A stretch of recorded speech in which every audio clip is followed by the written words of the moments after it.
I'm the chief chicken at the Slippy Chicken Company. I'm going to be showing you how to make some of these little drawstring bags today. So they've got like a double drawstring at the top, and they open up quite nicely. So they measure 25 centimetres ish finished along the bottom and about 35 along the side. Those are the measurements you want to end up with. The bags obviously can be used for lots of different reasons. The reason that I'm making them today and the reason that I said I'd do this video tutorial is so they can be used as bereavement bags, really. A lady put a post on Facebook. Very sadly, she'd lost her son and she had to go and collect his ashes from the hospital, and they'd run out of the little bags that they put the boxes in, and she'd had to use something else that wasn't at all very nice. So she asked if anybody could make some of these, and I can, and I would love to show you how you can make them too. Not very difficult. The tutorial I've done for you is hopefully going to be suitable for beginners, so I've tried to go into as much detail as I can in terms of how to sew, how to start sewing and finishing sewing, and what kind of stitch to use and that kind of thing, so that even if you haven't done a lot of sewing in the past, you should be able to make one of these bags today. There we go. Okay, so the first thing I'm going to do is show you how to make a pattern piece that you can use to make the bags. The easiest thing you can do if you're at home is just use 2 pieces of A4 paper. Really simple. So 2 pieces of A4 paper, butted up along their length, gives you this.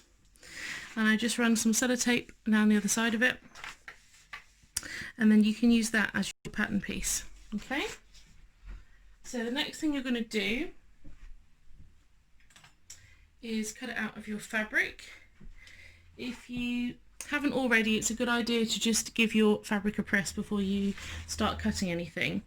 You can often find, if you have creases in the fabric, that it's going to cause an issue for you later on, because if you cut your fabric and it's got creases in it, you can find that one piece ends up actually being longer than the other or wider than the other, because the creases kind of disguise some length. There we go. Marvellous. So I've just folded my fabric over, so I'm going to be cutting out 2 pieces and they're going to be exactly the same size. And then if you have a rotary cutter, you can use a rotary cutter, or whichever variety you prefer, or if you have shears, then you can just use shears. It doesn't matter which one you choose.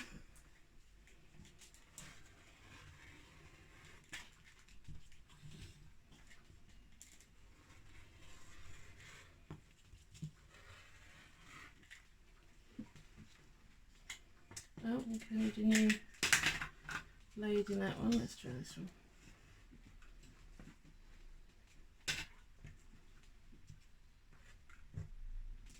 Okay, and then across.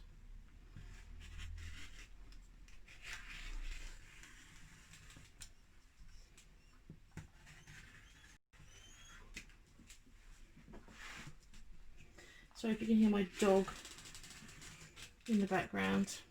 Hello, Bertie. He's trying to get involved. And if you wonder why this table is so wobbly, it's because my husband has stolen my cutting table to take upstairs to use as an office table.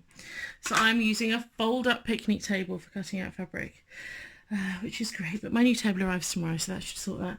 Okay, so you've now got 2 pieces of fabric, the size of your 2 A4. There we go. Right sides out, and then comes the next stage. So the next step is I've got my ironing board out and I have got fabric marker, or you can just use a biro, to be honest with you, it's fine, and some kind of measuring guide. I'm doing this in inches because that's kind of how I work, but if you want to use centimetres, you're going to be looking at a slightly different measurement. But from the top of one of the short ends, so this is your long edge, this is your short edge, you're going to make a mark at 1/2 inch and then another mark at 1 inch. Same on the other side, a mark at 1/2 inch and then another mark at 1 inch. Pop that out of the way and then do the same on the other piece. So mark at 1/2 inch and then another inch, and then mark a 1/2 inch and another inch up there.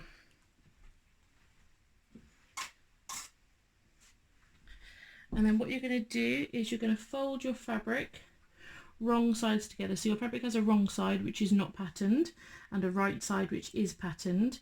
You're folding it so the pattern will be uppermost. So you're going to fold it like this, where that 1/2 inch mark is, and then you're going to press along.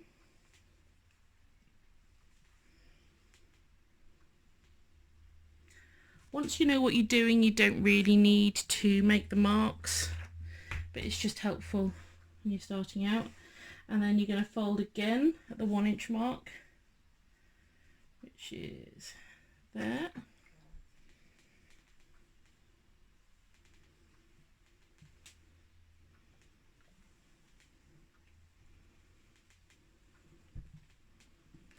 There we go.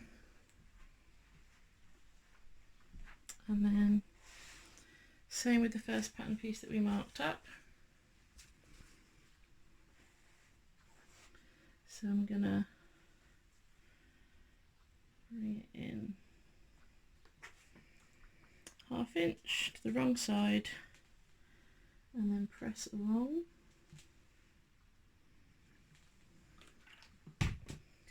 And then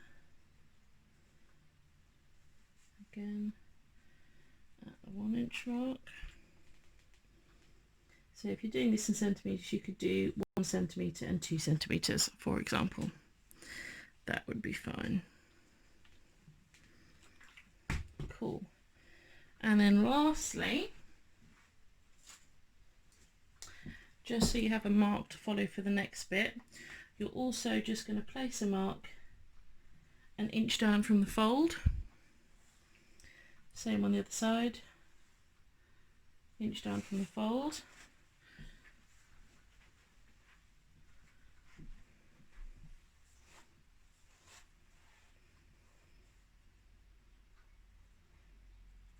There we go.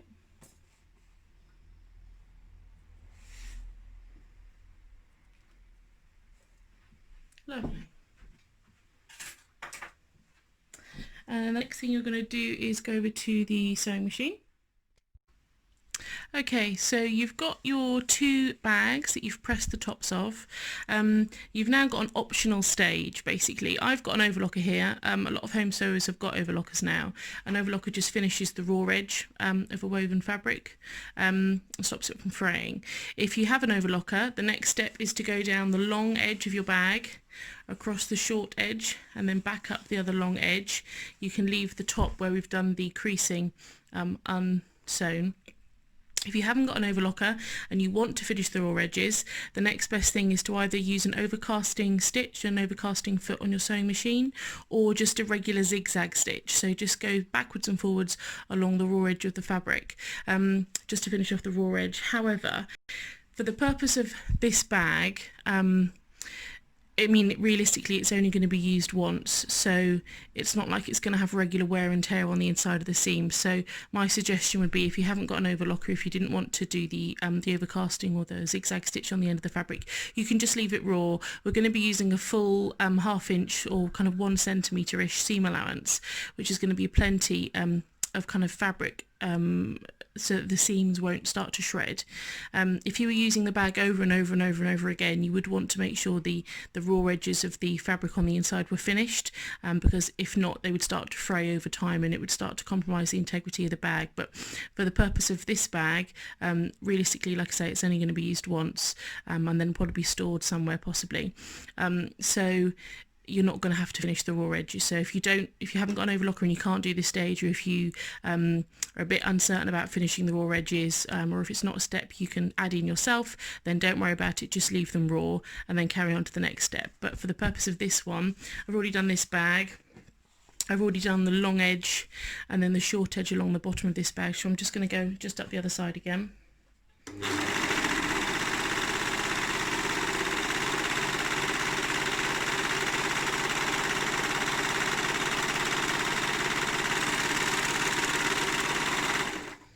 There we go, and that's the 3 sides of the bag now, other than the folded edge finished. There we go. Now we're going to move over to the sewing machine. Okay, so the next step is to actually start sewing the bag together.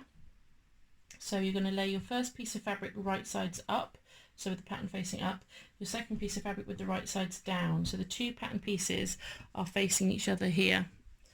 Then you're going to just pop a couple of clips to keep it all together.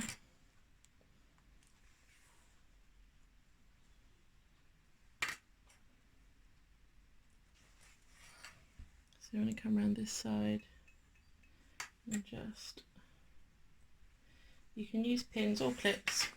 I tend to use clips because I find them quicker and easier, and I'm less likely to stab myself with them. Okay, and then if we come back to the top of the bag, do you remember those marks we made earlier, the 1/4 inch, the inch, and then the 2nd inch down from the 1st inch? You're going to start sewing here at this bottom mark.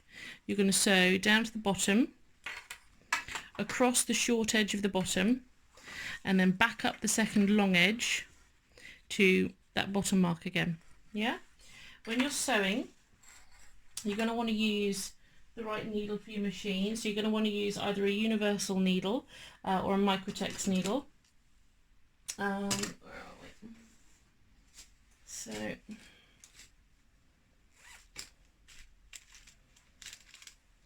I've got a stretch needle at the moment because I normally sew with jersey fabric, so I'm just going to take my stretch needle out and replace it with a Microtex. So this is Microtex needles, these are my favourites, but a universal needle will do fine as well. There we go. Then thread up using a thread that's obviously complementary in colour.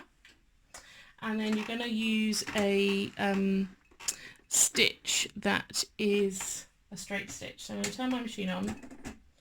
I'm going to pick a straight stitch, which my machine automatically reverts to.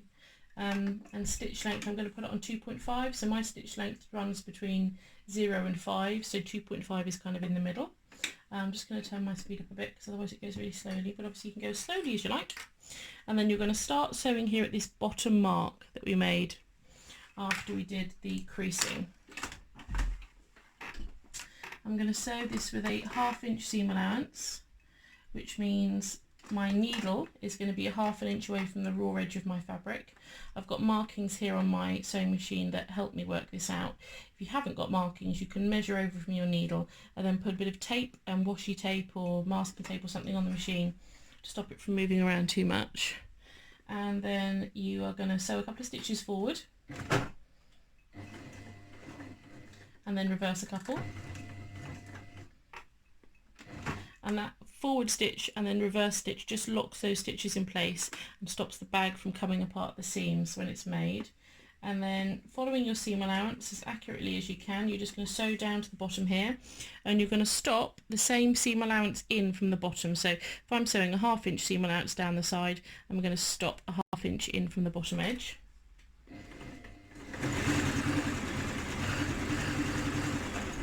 And just make sure you're catching both those layers of fabric as you sew.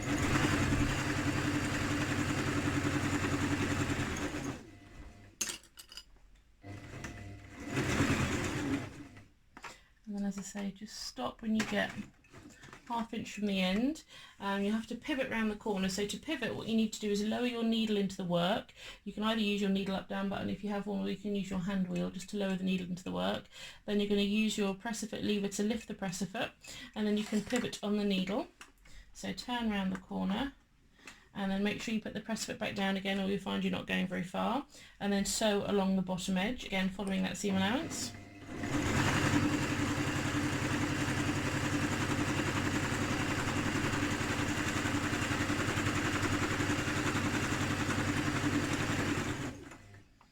And again, stop when you're a 1/2 inch in from the edge, and again you're going to pivot. So my needle's already down. If it wasn't, then I could lower it with my needle up down button, or I could use my hand wheel to just turn it down. Then I'm going to lift my presser foot to turn the corner. lower my presser foot again, and then sew back up the top.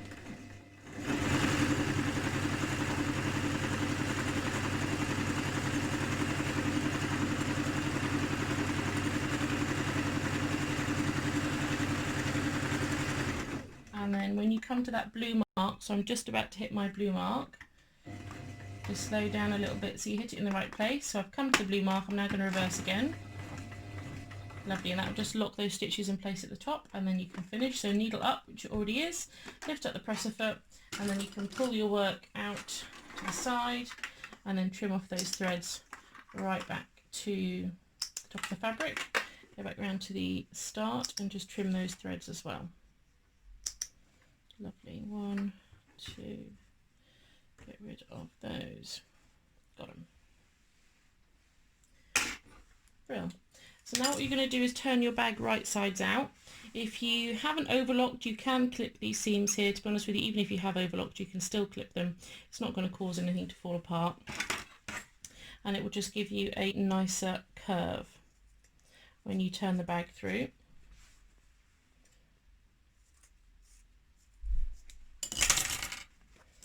So you just clip off close to the stitch line, but not over the stitch line. It just stops you having a bulky corner when you turn it through. And then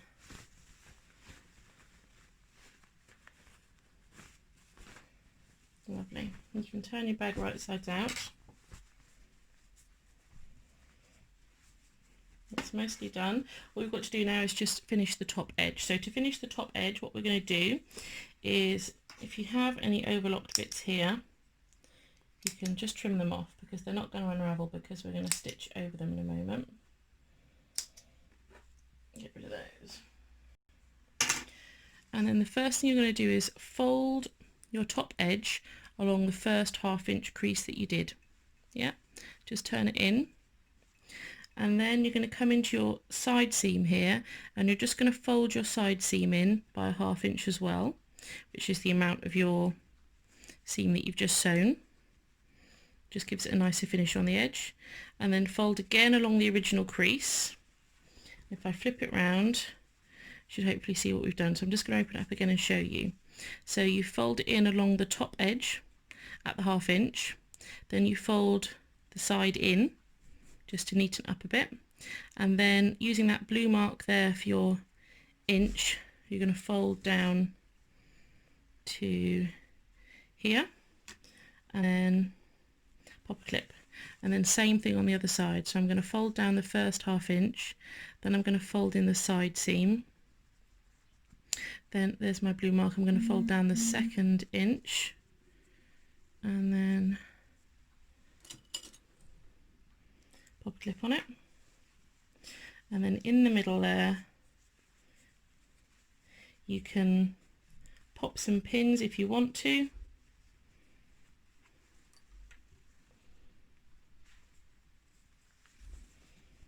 But that's what you want to do. So from this edge over to this edge, fold it in, and then the same on the other side. So fold in the top, fold in the side, fold down at the blue mark where your crease was, clip it, and on this side fold down at the top, fold in at the side, fold down at the blue mark where your 1 inch was, and clip it, and then fold it in on those creases you've already made, and either pop a clip or pop a pin or something like that. And then all you're going to do is sew along here just a few millimeters in from the edge. Yeah, you don't want to sew off the top obviously, or there'll be nothing holding it together, but if you sew too far up you won't be able to get your ribbons or your ropes in, however you're going to be using the drawstring. So you want to sew quite close to the edge there.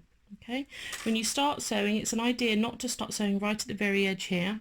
What you can often find is the force of the needle trying to push its way through the fabric can push the fabric down into the feed dogs, and then you end up getting in a bit of a pickle, not being able to get anywhere. If you start actually sewing about 1 centimetre in instead, start sewing here, then reverse all the way back to the end, and then keep sewing. Because you've already started sewing, your machine is going to keep going for you, and it's going to sew back along this edge. So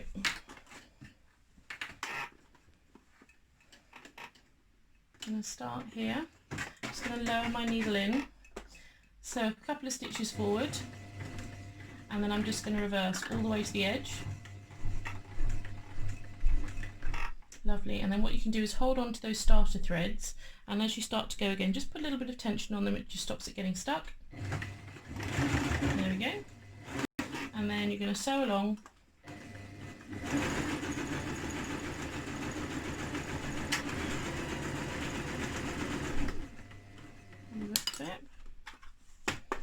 And then just reassess where everything is. Make sure it's all still nice and neat.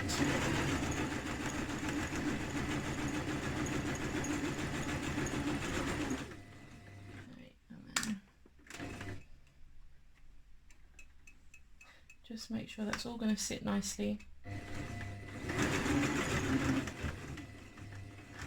And then reverse back. There we go, and then you can pull that off to the side. Just, there we go, release it, pop in, trim those threads right back.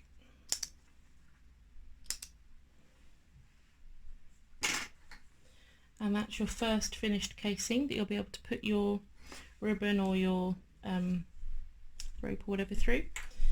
And then I'm just going to do the other side.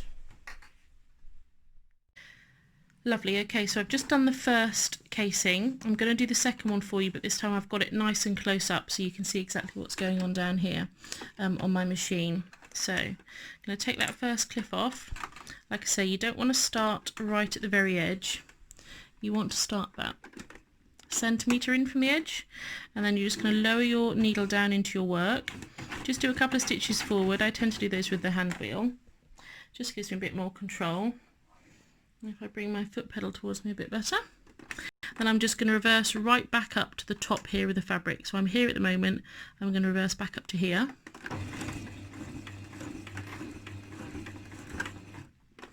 Needle down, and then as I say, if you want to hold on to those starting threads just to help get you along when you first start going. There we go.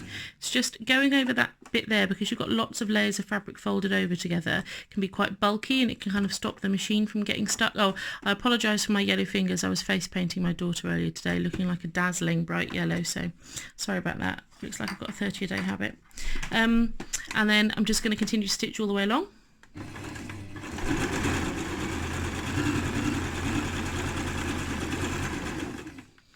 Take my pin out.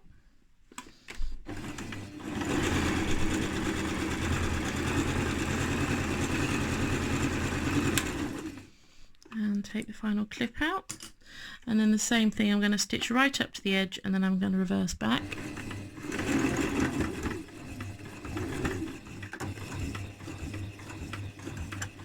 Okay, there you go, you're done. So lift up your presser foot, you can pull your fabric out to the side and then trim off those threads. And just check, make sure you haven't got any other threads anywhere. You'll obviously have some from the beginning.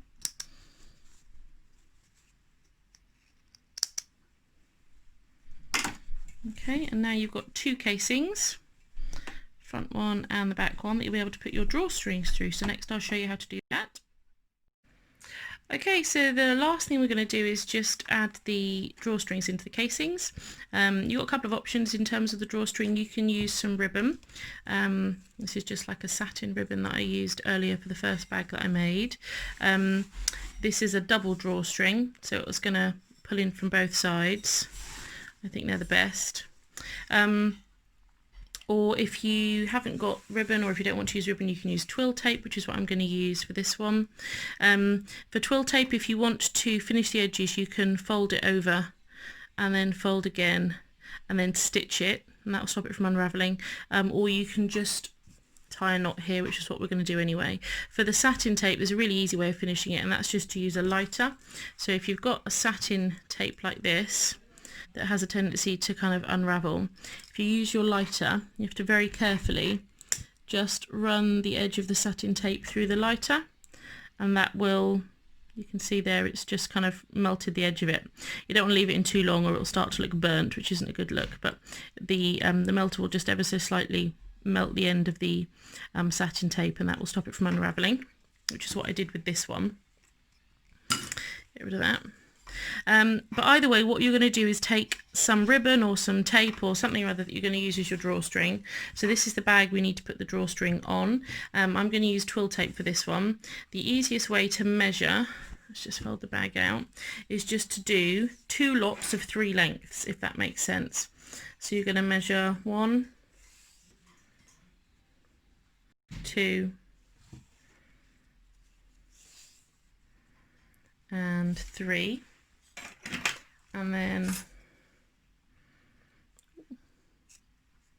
chop there, and then again we're going to do 1, 2, 3, and chop there. So you've got 2 lengths of tape or ribbon or whatever you're going to use. Next thing you're going to need is a safety pin. You can use a bodkin or something like that, but most people have just got a safety pin at home, so I think that's the best idea.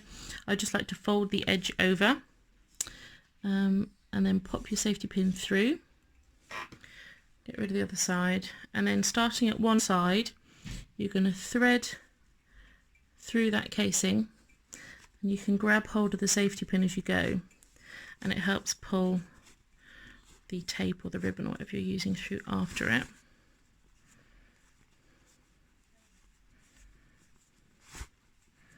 Sometimes it will just get stuck behind that fold over when you come to the end, so you might need to jiggle with it a little bit. So just pull to the end here. You don't want to pull the whole thing through, but you just want to have a little bit left over.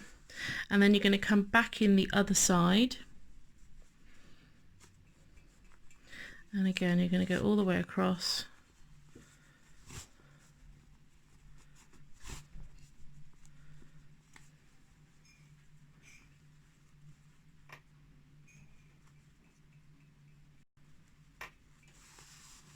Like that. So you've got a loop at one end, and then you've got 2 bits of fabric coming out of the other end. Just move your safety pin over to the side for the moment, and then with these 2 ends here you are going to want to tie them in a knot.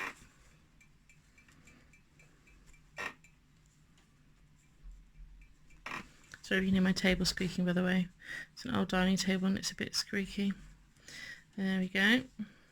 And then you're going to get your safety pin again and your other piece of tape, ribbon, whatever you're using, and you're going to do the same thing but from the other side. So we came in on this side here, so now we're going to come in on this side. I like to go on the inside, but I don't suppose it much matters. And then again you're going to come all the way across.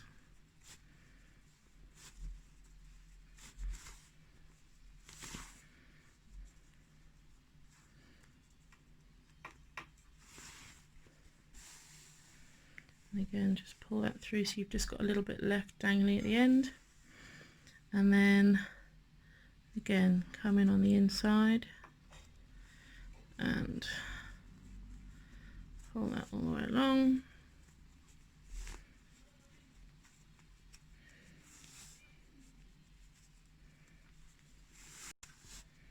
Cool. And then with your safety pin, I've got a little dish over here. Oh, she says tipping it everywhere, with a magnet in it, and so all of my little bits and pieces go in there and then they don't go anywhere because there's a magnet to hold them in place. And then again you're going to take the 2 long edges, you're going to match them up and then tie them in a knot, and then if you just pull on the ends, the little loops will kind of pull themselves back in towards the edges, and then that's your finished bag. And then the drawstring is super easy. You just pull on the 2 sides and it gathers itself in. Yeah, I think that's the nicest drawstring and the easiest to use. And then obviously to open it up again you just go in the middle and pull. Yeah. So there we go. Hopefully that should be all you need to be able to make some of these bags for donation yourself. Can't even imagine. So you've got to be able to do everything you can to help, really, haven't you? There we go. Thanks very much. Hope it helped. See you soon. Bye.